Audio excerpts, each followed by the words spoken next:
நாடு முழுவதும் இன்று தீபாவளி பண்டிகை கோலாகலமாக கொண்டாடப்பட்டு வருகிறது.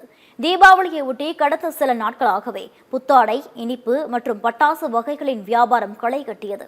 தீபாவளியை கொண்டாட சென்னையிலிருந்து சுமார் 18 லட்சம் பேர் தங்கள் சொந்த ஊர்களுக்கு சென்றுள்ளனர். இந்த நிலையில் இன்று இந்தியா முழுவதும் தீபாவளி வெகு விமர்சையாக கொண்டாடப்படுகிறது. பொதுமக்கள் அதிகாலையில் குளித்து புத்தாடைகளை அணிந்து கொண்டு இனிப்புகளை அக்கம் பக்கத்தினருடன் பகிர்ந்து தீபாவளி வாழ்த்துக்களை தெரிவித்தனர்.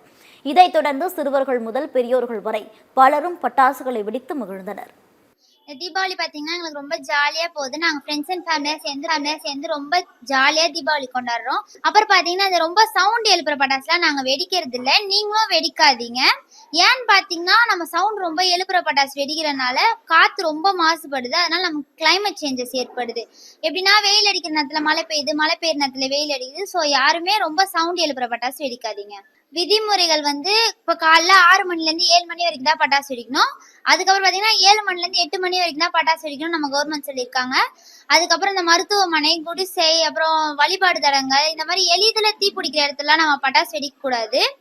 அப்புறமா எல்லாரும் காட்டன் ஆடைகளை உடுத்திட்டு பட்டாசு வெடிங்க. பெரியவங்களோட சேர்ந்து வெடிங்க. அப்புறம் தண்ணி, மண்ணு, இந்த மாதிரி பாதுகாப்பான பொருளை பக்கத்துல வெடிச்சுட்டு எல்லாரும் சேஃபா தீபாவளியை கொண்டாடுங்க.